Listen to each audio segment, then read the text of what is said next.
The morning sun spills gold across my land.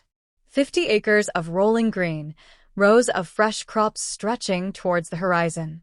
My farm has been here for over a century, passed down, brick by brick, from my grandfather, a man who tilled this soil with his bare hands. I step onto my wraparound porch, coffee steaming in my hand, and take in the sight. The old oak tree by the barn, the red tractor parked near the greenhouse, the long dirt driveway leading to the main road. Everything is exactly as it should be. Peaceful. Until I hear it. A deep, guttural rumble, distant at first but growing. The kind that shakes the earth beneath your feet. My gut tenses. Engines. I set my coffee down and walk to the edge of my property, where my land meets the paved road leading into the development next door. That's when I see them. 3 bulldozers, parked just beyond my property line. The drivers lean against their machines, chatting casually, like they don't have a care in the world. But I know better. Because standing in front of them, clipboard in hand, lips pursed like she just swallowed vinegar, is Margaret Wilkins, the president of the local HOA. She's dressed in her usual pressed beige slacks and a cardigan too thick for the weather. Her perfectly manicured nails grip her clipboard like it's a sword. Behind her, a few HOA board members murmur amongst themselves, throwing glances my way. Margaret spots me, and a smirk tugs at the corner of her mouth. I already know what this is. For years, the HOA from the subdivision next door has tried to squeeze me out. They see my farm as an eyesore, a blemish on their pristine, uniform community. It doesn't matter that my family has owned this land for generations. It doesn't matter that I was here first. They don't like that I don't fit into their picture-perfect neighborhood. Margaret strolls over, her heels clicking against the pavement. "Good morning, Mr. Carter," she says, voice dripping with false sweetness.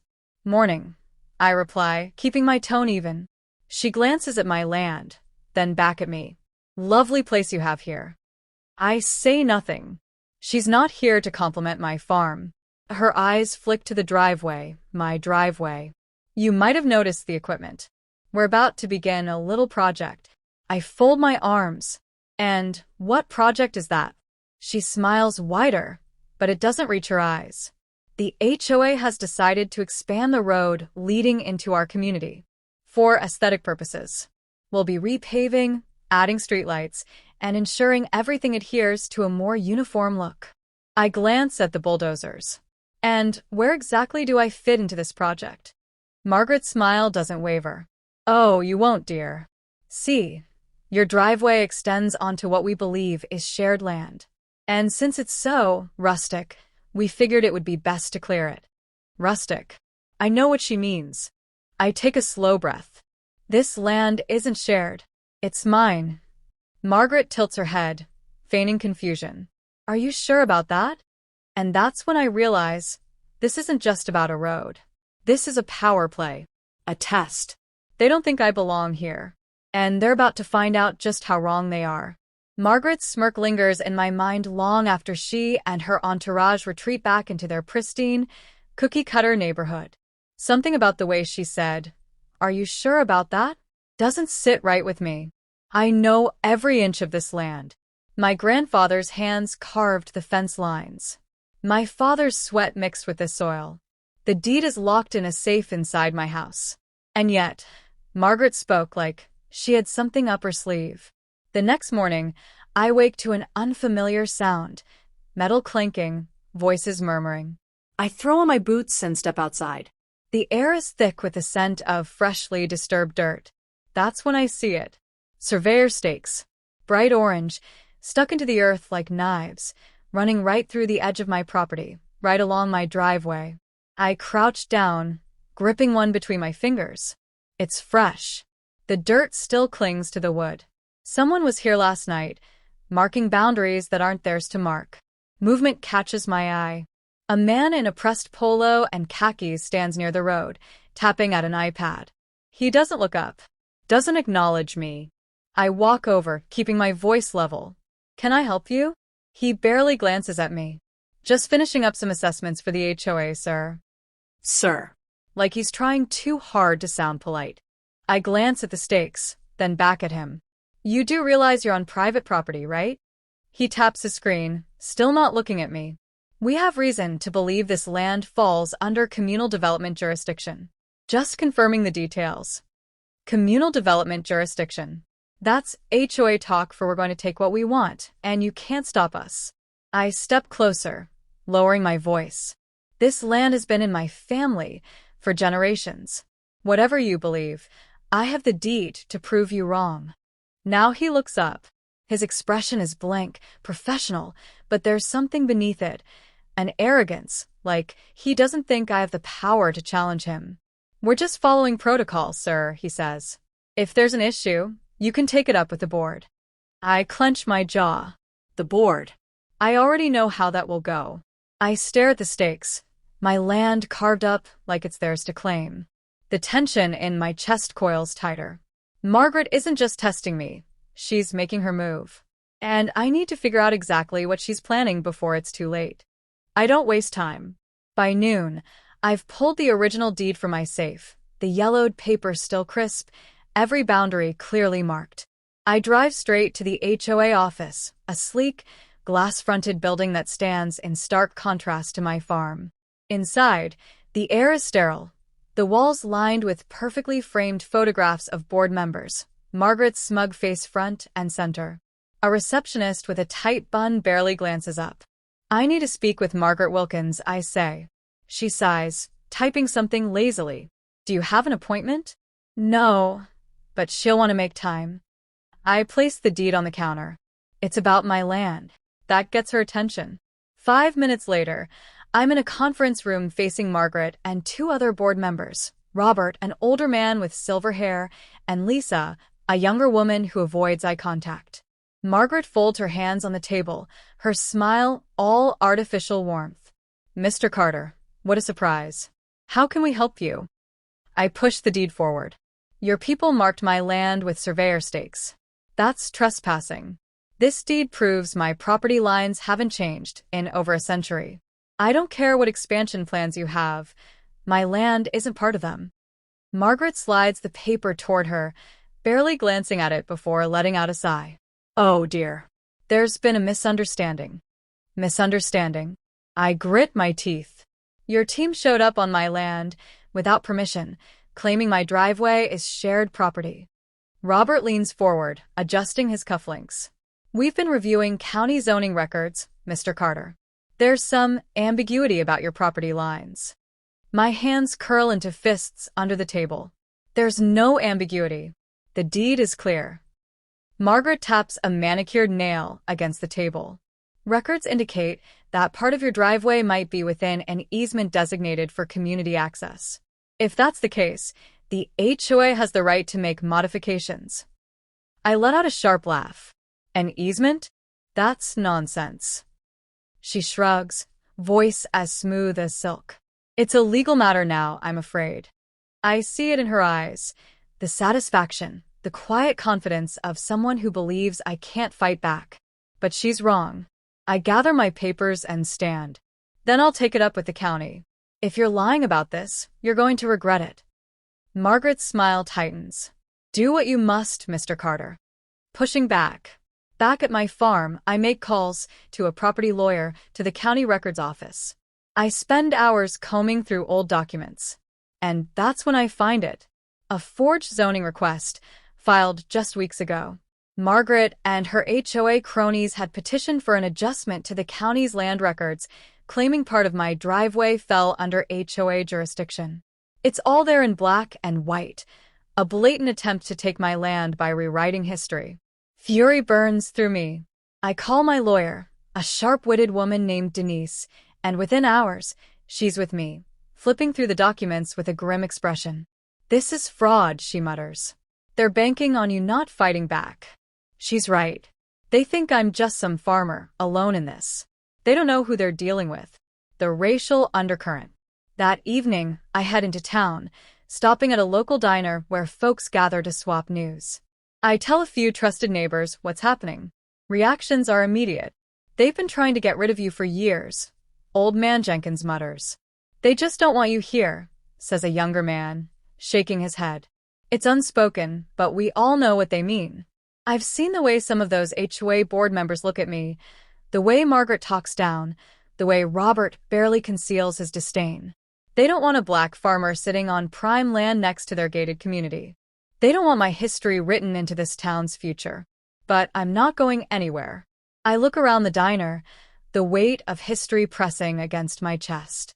They picked the wrong man to mess with, I say.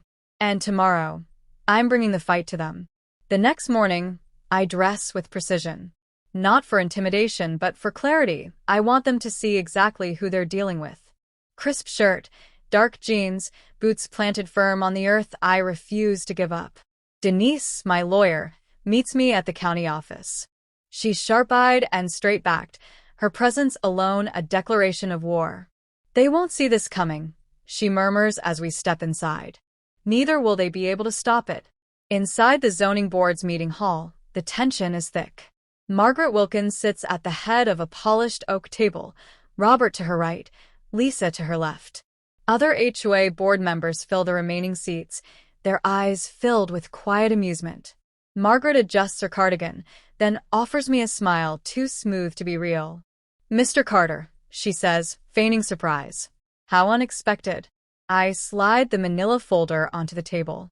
"Let's skip the formalities. You tried to steal my land." Murmurs ripple through the room. Margaret's lips tighten. "That's a strong accusation," she says, with mock concern. "We've followed all legal protocols." Denise doesn't wait for permission. She pulls out the forged zoning request and lays it flat in the center of the table. "This document was filed under the HOA's name. You claimed a portion of my client's land as part of your community's jurisdiction. That's fraud." The room goes still. Lisa shifts uncomfortably. Robert clears his throat. "But Margaret?" Margaret smirks. She leans back, eyes gleaming with quiet triumph. "You're mistaken," she says. "That request was filed based on historical records. If there was an error, I'm sure it was unintentional." Denise arches a brow. "An unintentional error that just so happens to reassign ownership of Mr. Carter's driveway to your HOA? That's a pretty big coincidence." Margaret's expression doesn't falter. "The zoning board will review the claim. If the records support our case, the land is ours." She thinks she's won. She thinks I'll sit back and let them rule in her favor. I glance at Denise, and she gives a small nod. It's time. I turn to the county officials sitting at the far end of the room. "I'd like to enter additional evidence." Margaret's smirk flickers. "Additional evidence?" I reach into my folder and pull out a second document, a petition signed by dozens of my neighbors, supporting my ownership claim. I spread it across the table. Then I pull out a sworn statement from the county surveyor confirming the HOA's records are incorrect. I lay that down too. And finally, the recorded phone call. I slide my phone onto the table and press play. Margaret's voice fills the room. By the time he figures it out, it'll be too late. We'll have the construction done, and if he fights it, we'll take him to court until he's bankrupt. I'm not worried about him. He's just a stubborn old farmer. Silence. The room shifts. Margaret's confidence cracks. Robert's face drains of color. Lisa stares at the table, hands gripping the edge. I let the recording play to the end. Then I pick up my phone and pocket it. Margaret tries to recover, but her voice isn't as smooth this time. That recording is out of context." Denise leans in. "I think the county officials here will decide that." She glances at the zoning commissioner, who looks thoroughly unimpressed. The commissioner folds his hands. "Mrs. Wilkins, this evidence is damning. Not only is the HOA's claim invalid, but this recording suggests a willful attempt at fraudulent land acquisition." Margaret pales. "Now, wait just a minute." "No." The commissioner cuts her off. "We'll be conducting a full review. And if we find legal grounds for fraud charges, you and your board will be held accountable." Margaret opens her mouth, then closes it. For the first time, she looks rattled. I lean back, arms crossed. "Seems like you should have done your research, Margaret." She looks at me then, really looks at me. And for the first time, I see it. Fear. I stand up, taking my folder with me. This fight isn't over. But Margaret Wilkins just learned a hard truth. I'm not someone she can push off my land. I own it. And soon, she'll regret ever trying to take it from me. Margaret's face is frozen in a mask of forced composure, but I can see it. She's unraveling. The room is no longer under her control. The zoning commissioner has turned cold. The HOA board members are shifting in their seats, and Lisa, who had been silent until now, has her eyes glued to the table, hands trembling. But Margaret isn't done fighting. She smooths down her cardigan, lifts her chin, and lets out a light, breathy laugh. Well, this is quite dramatic, she says. But let's be real, shall we? A single recording taken out of context doesn't mean anything. It's hardly evidence of wrongdoing. Denise doesn't flinch. Actually, it is. But lucky for you, we have more. Margaret's smirk falters. I take my time, pulling another document from my folder. This is an official statement from the county assessor's office. I slide it across the table. Turns out, the real zoning records haven't changed. No amendments, no easements. That means your forged request was submitted without proper authorization. Robert stiffens. Lisa presses her lips together. But Margaret? She still doesn't back down. Even if that's true, she says, her voice tightening, you can't prove I had anything to do with it. This was likely a clerical error from one of our consultants. Denise lets out a soft chuckle. Right. A clerical error where you're caught on a recording bragging about it. She tilts her head.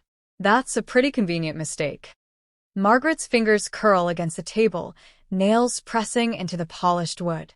Still, she doesn't concede. Regardless, she says, voice clipped, we have the right to improve our community. We have backing. Our homeowners want this expansion. The town benefits from development. It's not just about him, it's about the greater good. I lean forward, resting my elbows on the table. And, by greater good, you mean pushing me out so you can line your pockets? Margaret's smile vanishes. Denise turns to the zoning commissioner. I assume the board will be launching a full investigation? The commissioner nods. Immediately. And if we find evidence of intentional fraud, Mrs. Wilkins and the HOA could be subject to criminal charges. Margaret's entire body goes stiff. That's absurd. But Robert is already sweating. Margaret, you said this was just a minor land dispute, he hisses. You didn't tell us you falsified county documents. Lisa finally looks up, her voice barely above a whisper. We should withdraw the claim. Margaret's head snaps toward her. Excuse me? Lisa shrinks under her glare, but she doesn't back down. We should withdraw. This has gone too far. Margaret's fingers tremble against the table, but her eyes are pure steel. She turns back to the zoning commissioner. This is ridiculous. You can't prove any criminal intent. And even if there was a misunderstanding, it doesn't change the fact that the HOA has resources. If Carter wants to drag this into court, we'll drown him in legal fees. A final, desperate power move. She thinks I'll blink first. I don't. I slide my phone onto the table. Let's talk about resources then. Margaret frowns. What is that? I tap the screen, opening a video feed. A second later, the entire room is watching security footage from my property. The video plays in crisp HD. Night vision captures two men in HOA uniforms, hammering stakes into my land under the cover of darkness. One of them, the same surveyor I confronted earlier, pauses to take a phone call. His voice is muffled, but then, clear as day, Margaret's voice comes through. Make sure it's done by morning. I want those markers placed before he notices. We'll call it a clerical mistake later if he fights it. The room goes dead silent. Margaret's face drains of color. Robert stares at her like she's a stranger. Lisa brings a hand to her mouth, eyes wide with shock. I let the video play to the end, then stop it. Seems like intent isn't so hard to prove after all. Margaret stands so quickly her chair screeches against the floor. This is illegal. You can't just record people. The footage is from my own land, I say evenly, where you sent people to trespass. Margaret is shaking now. She turns wildly to the commissioner. You're not seriously taking this farmer's word over ours? The commissioner's expression is unreadable. Mrs. Wilkins, I think we're done here. No, Margaret snaps. This isn't over. I have lawyers, I have connections. Do you really think you can ruin me over this? Then Denise delivers the final blow. She leans in, voice soft but deadly. Margaret, she says, you should be very careful what you say next. Because if I were you, I'd be more worried about what happens when the homeowners in your community find out you just cost them everything. Margaret freezes, because in all her arrogance, she forgot the real consequences. The homeowners, the people who trusted her. And now, thanks to her greed, their HOA fees are about to skyrocket to cover the legal fallout. I lean back, letting the weight of it sink in. Hope that expansion was worth it, Margaret. She stares at me, at the zoning commissioner, at Robert and Lisa, who both refuse to meet her eyes. Then, for the first time since I met her, Margaret Wilkins has no words. Her empire is crumbling. And I'm the one holding the wrecking ball. Margaret Wilkins is arrested on a bright, crisp morning. The news spreads like wildfire. Homeowners watch from their porches as two sheriff's deputies escort her from the HOA office, hands cuffed behind her back. Cameras flash, reporters shove microphones in her face, and the community she once controlled turns its back on her. Lisa resigns from the HOA that same day. Robert follows the next. They claim ignorance, insist they were misled. No one believes them. By the end of the week, the HOA is in free fall. The homeowners, furious over skyrocketing fees and the looming lawsuits, demand a full audit. What they find: embezzlement, years of misused funds, luxury business trips, unexplained withdrawals, all tied back to Margaret. The woman who claimed to improve the community had been bleeding it dry the entire time. The HOA dissolves within a month. And my land? Untouched. The community reacts. I don't expect apologies. But one evening, as I'm stacking fresh hay bales by the barn, a familiar car pulls into my driveway. It's Lisa. She steps out slowly, wringing her hands, her expression uneasy. Mr. Carter, she starts, voice hesitant. I just wanted to say, she pauses, then sighs. I was wrong. I set down the bale, dust my hands off. Yeah, I say. You were. She swallows hard. I thought Margaret was looking out for us, for the neighborhood. But her voice trails off, shame darkening her face. I should have questioned her sooner. I let the silence stretch. Then I nod. You should have. She exhales, nodding back. I don't expect you to forgive me. But I wanted you to know, I'll be voting for the town to return all rights to your land. No HOA. No restrictions. Yours, officially and permanently. That catches me off guard. That's so? She nods. We owe you that much. I study her for a moment, then finally say, good. Lisa hesitates, then turns to leave. She stops at her car door. For what it's worth, Margaret was wrong about you. I shake my head. No, she wasn't. Lisa frowns. I give her a small, knowing smile. She thought I'd never stop fighting. I shrug. She was right. Lisa doesn't argue. She just gives a small, solemn nod, then drives away. The final moment. A week later, I sit on my porch, coffee in hand, watching the sun rise over my land. My land. No bulldozers. No trespassers. No entitled HOA board scheming to take what isn't theirs. The barn door creaks open, and my nephew, Jaden, steps out, rubbing sleep from his eyes. He yawns, stretching. Uncle, what time's breakfast? I chuckle. When you finish your chores. Jaden groans but grins, heading toward the chicken coop. I take another sip of coffee, feeling the warmth spread through me. They tried to take this from me. They thought I'd roll over, let them win. But I stood my ground. And now, the land is mine forever. And no one will ever take it from me again.